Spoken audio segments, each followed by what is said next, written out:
Well, hello YouTube. Happy Monday. It's President's Day, and I have to apologize because I did not tell you about my day 9, but today is day 10, and I will report on both of those days. Let's back up a little bit. I think the last time I talked to you, I told you guys I had some little kids coming over to spend the night with me for our summer party. That did happen, and we had a good old time. It was a 5-year-old little girl. These are my little cousins, by the way.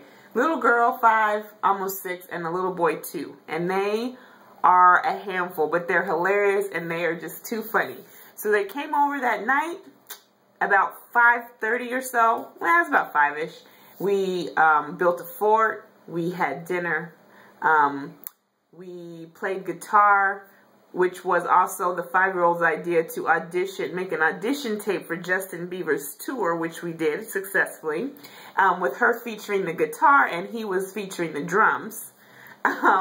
Then we went swimming, and then when we came back, we did the baths, and they had body paints and painted and did all that kind of stuff. So I really wore them out, which was my plan, so that bedtime was easy.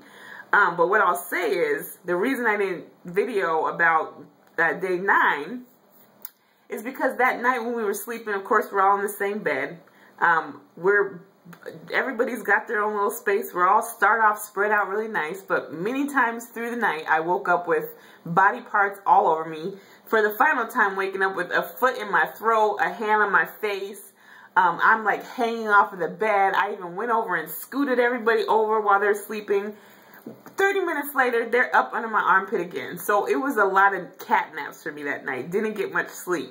So when I gave them back on Sunday, or yeah, was it Sunday or Saturday? Yes, Sunday. I gave them back Sunday. I was completely wiped out. I took a shower, had my lunch, went back to bed around 2:30. I think I woke up at 6:30 to take my drops and eat my dinner, and I went back to sleep. I was worn out. I don't know how parents do it, and maybe it's because you guys have it all the time where you're able to work your way up, but that wore me out. So I did not even think twice about getting up or getting dressed to do some video, so you have to excuse me. But what I'll say was, that morning I woke up, Sunday morning I woke up, weighed myself, and I had a 1.4 loss.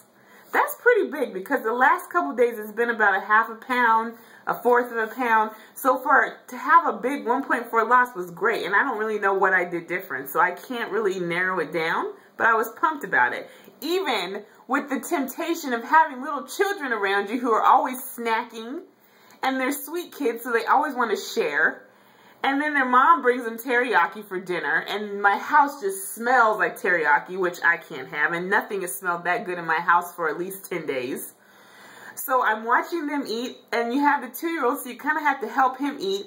And there was a couple times that night I just wanted to take a piece of that chicken and just sneak it, and just either chew it or spit it out, or chew it and just swallow it. But I didn't. I resisted the temptation. However, the next morning I asked them what they wanted for breakfast, and I bought a cool cereal because I thought the 5-year-old would be all over it. She asked for pancakes, eggs, and bacon. No little kid breakfast here. We got a grown woman breakfast that she wanted. And of course, I have to oblige her, and I make her breakfast. Pancakes are my weakness. And it's even harder, like I said, when you're feeding a 2-year-old who is kind of picky and doesn't want to eat. You got to do the airplane or play with him to get him to eat. So I had it in my finger, and I was putting it in his mouth, and just out of habit, I licked my finger. And do you all know, I just sat there like this for probably 30 seconds, just licking my finger. That syrup tasted so good. I miss it. I miss my syrup. I miss my sugar. But I can say that I did get it did taste good, but it was enough that I didn't have to continue to do anything extra. And when I did it, I looked at him like, do you know what I just did? He's looking at me with this big smile like, he don't know what I'm thinking, but his face just made it was so cute. So I had a little moment with him. But I can say I resisted it, and it paid off because I woke up that morning with a 1.4 loss. So yesterday, I don't know if it was because I slept all day. I don't know what happened, because this morning I wake up and I didn't lose anything. I wasn't disappointed because I had such a big loss the day before, so it could just be balancing itself out, which is totally fine. But I'm just hoping that that lick of syrup didn't throw me off or just, you know, stall me. So we'll see how it goes. Today I tried to be really, really strict. And it is so hard to be strict when you're surrounded by people constantly eating. And that's what happened with me today. And the next couple weekends are going to be like that. I've got all these different parties, engagements, functions. And of course, the people I deal with, food is the main attraction. So I did resist. I did have a nibble of some chicken today, and I took off all the skin. I took off all the part that had the little seasoning, and I just had a taste of it because I actually didn't prepare as well as I thought and didn't have my dinner with me. So I just needed a couple bites of something that just tied me over because I was getting really hungry. And I think the smell of everything was making me even more hungry because as soon as I left, I took my drops and I was good. Like, I could get home and make it fine. So it's more of a mental thing. Plus, you see everybody else doing it. It's kind of like, well, I want to do it too. But I didn't. So hopefully what I did do doesn't cause any damage. But overall, it was a good day. I think I got as much water as I could possibly get in today. I don't know that I hit my gallon because I didn't use my normal jug. So I need to go back and recalculate that. But here's what I'm going to say, people. Here's my pet peeve of the day. I understand that when you have to use the bathroom, you have to use the bathroom. When the spirit moves you, it moves you, and you can't always control what happens. My pet peeve is when you see there's a line for a public bathroom. Mind you, I hate public bathrooms. I can't stand them, and I only do them if it's absolutely necessary. There's a line for this public bathroom. Can you please not go in there and blow up the bathroom? Have a little courtesy. Wait till everybody else goes, or just hold it till you get home. I get that sometimes, like I said, the spirit will move and you have to handle your business. I get that. But when it's just kind of like, I'm going to just go do this because I need to get it out, let everybody else go. It is not fun to have to go in the bathroom and damn near choke to death because you had to release the spirit and it was not a good one at that. And of course, there's never no spray or air freshener in a public bathroom. And if you did, it just makes it smell worse. No window. So it was a unisex bathroom that I was waiting in line for. This is how bad it was. There was a lady that comes out of there, and she looked like she knew how to get down in there because she just had that look. This guy in front of me goes in, and he literally turns around and was like, oh no, I'll just wait. So I'm like, oh hell, what am I about to go in here and do? So I just took kind of a, let's go and get it done. And I don't know about you guys, but now that I've been drinking these waters, my pees are like 30 seconds long. They're long pees. So I'm about to faint, holding my breath.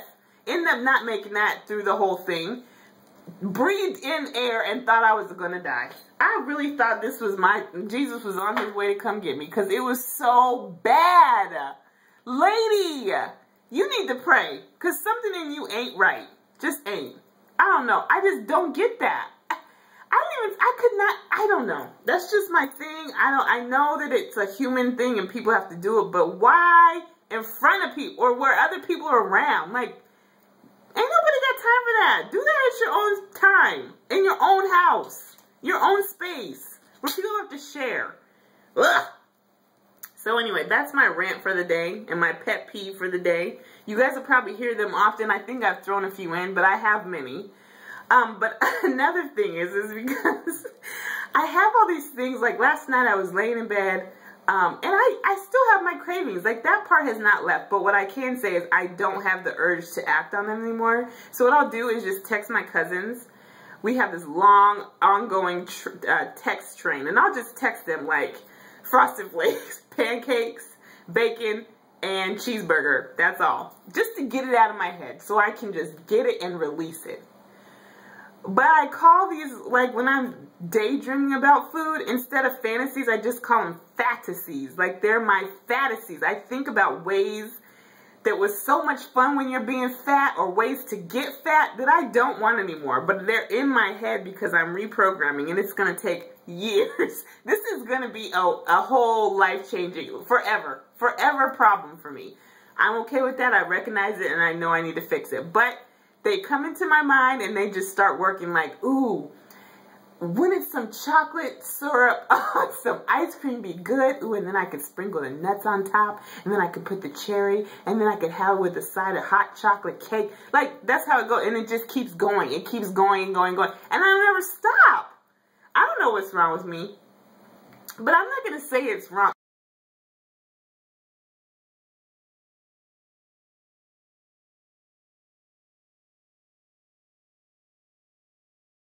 From seeing all the hard work pay off. So it's a give and take, and I'd rather sacrifice now for the 40 days and maintain and learn how to eat better than to be stuffing my face and feeling like I did after I did that all the time. Just gross and nasty and ugh. So I'm really working on it, and it's going to take some time, but one day at a time. And I want to give myself a round of applause because today when I didn't see that loss, you remember what happened last time. I was ready to drive off the nearest bridge. Today, it was kind of like, you know what? You lost 1.4 pounds the day before. One day off is okay. And you probably did it because you licked that syrup, and you know you licked that syrup. So I had to be real with myself and just keep it like it was. And I'm going to go forward. It is what it is. So I hope everybody else is doing a lot better than I am, or just as good as I am, because we're going to get to the finish line no matter what. It's just how the attitude we have when we get there. Mine is changing slowly but surely. I know you guys are probably like, why does she always talk about food so much? It's just who I am. Don't judge me. One day when I'm not talking about food, you guys are going to be worried about me. So just let me be. As long as it's not going in my mouth, I can talk about it as much as I want to. So have a wonderful day tomorrow. Let's make it a good day, a positive day, and let's stay on track because I'm trying to lose at least 3 pounds before I have to get in this wedding dress on Sunday. So come on, y'all. Let's send up the positive prayers and work together on this one. And I hope you guys are doing great out there. Let me know how everything's going. Talk to you later. Please subscribe. Please comment. Thank you. Bye.